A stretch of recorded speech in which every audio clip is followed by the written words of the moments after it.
There are a ton of games I revisit, sometimes because I never finish them, sometimes because I want to replay them, or sometimes because they don't really have an end at all. Today, I'll be showing you 5 of the games that I come back to the most. I really love them all, so I'm gonna show you why.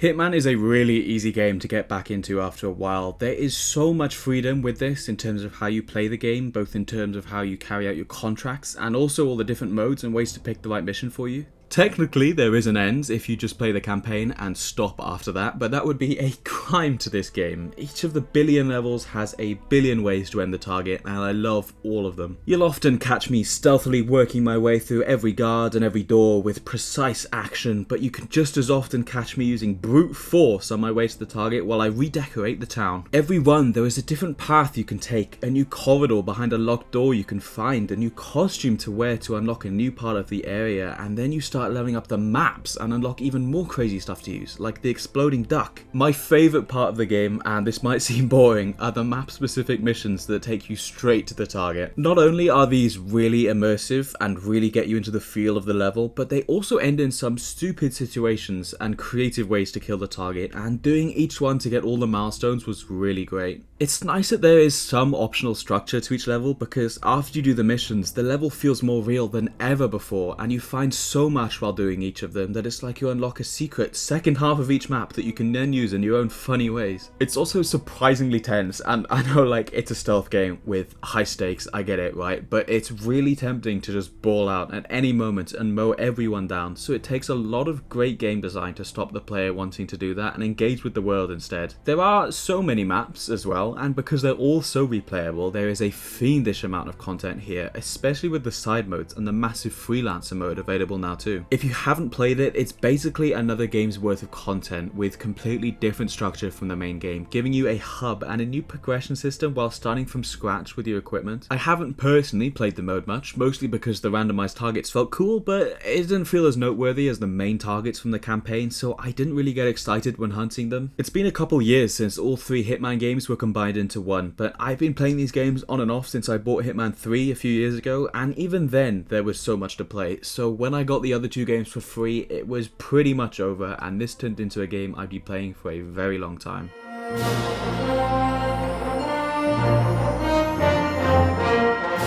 I will say with confidence that Overwatch is my multiplayer game. I've got such a long history with it. It's the game I've played consistently for the longest time of my life, and there is nothing that feels so smooth, so polished, quite like Overwatch does. I remember getting it back in 2016 when the weekly balls were still a thing, and there was one running called The Good, The Bad, and The Ugly. What a time. There was a period around 2020 where I didn't play it much, but I've been playing it every year since 2016 besides then. I've watched it grow, capture everyone's hearts, lose everyone's hearts, and then stomp those hearts into the ground. I've tried most of the shooters, by the way, but nothing gets me fired up like Overwatch does. No game has the tools that are as good as Overwatch's tools. I'm a huge fan of playing every character in games, and while I do that in Overwatch, it is very rare that I ever find characters in any game that I like enough to main them, in a sense. Even if I play everything in this game, Hitscan and Widow in particular scratches an itch that has never left over the last 8 years, which is annoying as shit. Like, I'm so itchy. Please, I beg someone make something that feels as good as this game. I also live and breathe Overwatch esports, which is a whole other topic I might cover in a separate video, but my love for Overwatch esports eclipses my love for the game itself and most other games in general. I'm so involved in the scene that I don't think I could ever leave this game, because each time I have a dry spell with playing, the pro scene makes me want to play again. There is a lot to cover with this game, so many things I could say and would love to talk about one day, but in a nutshell, I love it so much for the way it plays, even though it has made many mistakes in the past. The launch and following months of Overwatch 2 was shaky and well documented, and I can recognise that a lot of things went wrong, but here, 2 years on from release, most problems with it have been solved. Unfortunately, goodwill doesn't come back easily. The obvious gap is the lack of PvE, but I personally never cared about that anyway, so the only loss I see is the years of development time lost that could have been put more towards improving the PvP, which is a massive loss. I can't understate that. that. But it's an even more massive shame that all people do is dog on this game, because it's in a really great state right now and it gets updated more than pretty much every other live service. In terms of content, we will not talk about some of the incidents, but most of the time balance is good and hotfixes come if needed. No one really likes this game anymore, and it's going to take a long time to get favor back, but it's my forever game, except when Diva is good.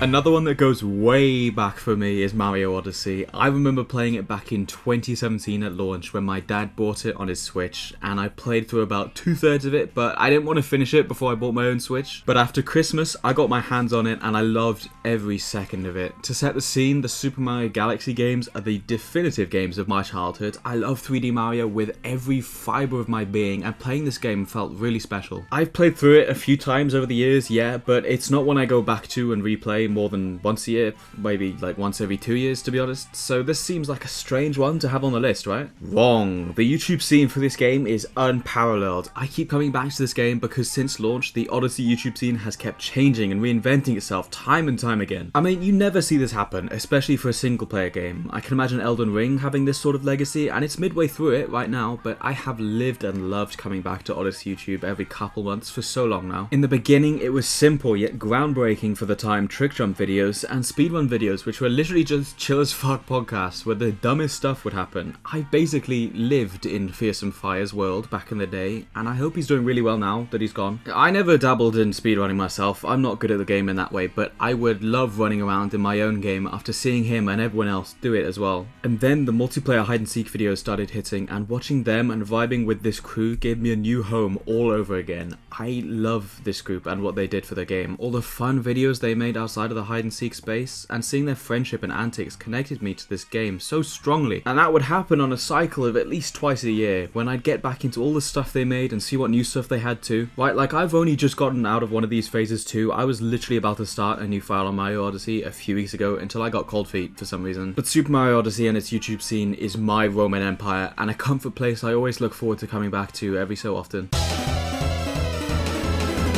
To be honest, my story with Pokemon is pretty similar to that of Mario Odyssey, in the way that I come back to Pokemon YouTube with all its challenge runs and Nuzlocks quite a lot. However, the difference is every time I come back to the YouTube scene, I always, and I mean always, come back to playing the games. You'll notice that, like Hitman, there is so much to do and so many ways to get involved with Pokemon. From battling, filling out the decks, catching shinies, to things I love outside of the actual games. I've spent so long this year playing Pokerogue, like that was truly the most innovative thing I've played in years. Okay, talking about that makes me want to do a video on it, so now I might. I'll save my massive praise for it another time, but on its own, Pokerogue is obviously near infinitely replayable, and realistically, I spend a lot of my time playing Pokemon on either that or Pokemon Showdown. Both of these options are just a really convenient way to approach playing Pokemon, especially since for me, the main draw of the franchise is battling. I always do play the games, fill out the decks, do the post-game, catch a few shinies, then get bored, you know, the normal stuff. But with these two sites, I don't have to do any prep, and I love the mechanics of battling the most out of any part of Pokemon anyway. Pokemon battling has the same depth and familiarity from years of play in the same way that Overwatch does. I'm never gonna forget how to play Pokemon to an upper middle skill level. It's totally ingrained in my memory, and there is so much thrill in making good plays, from understanding everything about what's happening to predicting what may happen next in the next turn. It's the kind of game that you can only fully understand after years of being immersed in it, and by that logic, how could I ever drop it? Nowadays it's more the concept of understanding and playing the battles that interests me. Don't get me wrong, it's awesome when a new generation comes out, but I don't get excited for the mainline games until like the day before they come out, and I haven't played most of the more recent titles like the Diamond and Pearl remakes or the Scarlet and Violet DLC. Most of my hours get racked up on Pokerogue or Showdown because I just find them that fun. I suppose you can draw a link between them in the way that both of them focus on random battles. I only play randoms on Showdown. There's something about randomizing 1,000 different options in Pokemon in Showdown, or being given a long list of what I can use in Pokerogue and not having to go out and catch them or train anything myself or do anything like that, and then have all my opponents randomized. It goes back to Overwatch, where once again I like playing with all the options in a game if there are loads, and with all the depth of Pokemon, it's really exciting whenever I get in the mood for more, because nothing gets me going like Toxapex Stall does.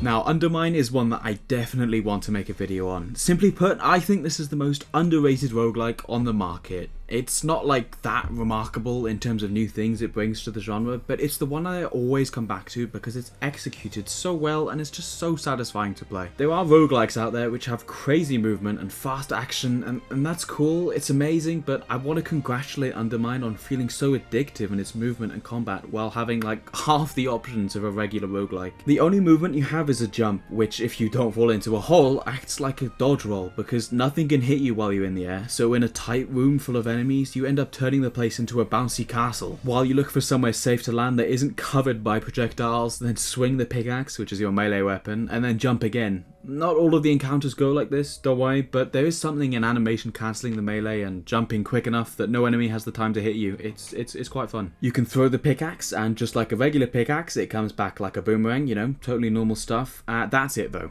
The rest of the run lies in what pickups you get, the ones that can enhance the melee, the range throw, or provide useful utility. One of my favourite combos in the game is the one where you use the meta progression in the game, which is gold. After you mine it, it hits the ground, and if you have this power up, it'll explode. But if you combine it with the thing that makes gold duplicate when it hits the ground, and maybe a couple other items, I can't remember them off the top of my head, you turn the whole room into a massive, endless cluster bomb. And all you have to do is mine one gold node at the start of the room, and literally nothing ever survives. It's not the longest roguelike ever, there are a fair amount of levels and some good bosses, but running around these areas caters to a strange part of me. I have no idea what part of me that is, but whatever it is has made me buy Undermine 3 times across PC, Xbox and PlayStation, because it's my go-to roguelike when I'm feeling like playing one. It's definitely a genre I need to play more because when I think about it, I should totally be all over them. I've tried and loved stuff like Hades and Risk of Rain, but nothing gets me the same way Undermine does. Even though realistically both of those games are much better than Undermine, but I can't wait to go into greater detail on this game at some point, but in the end,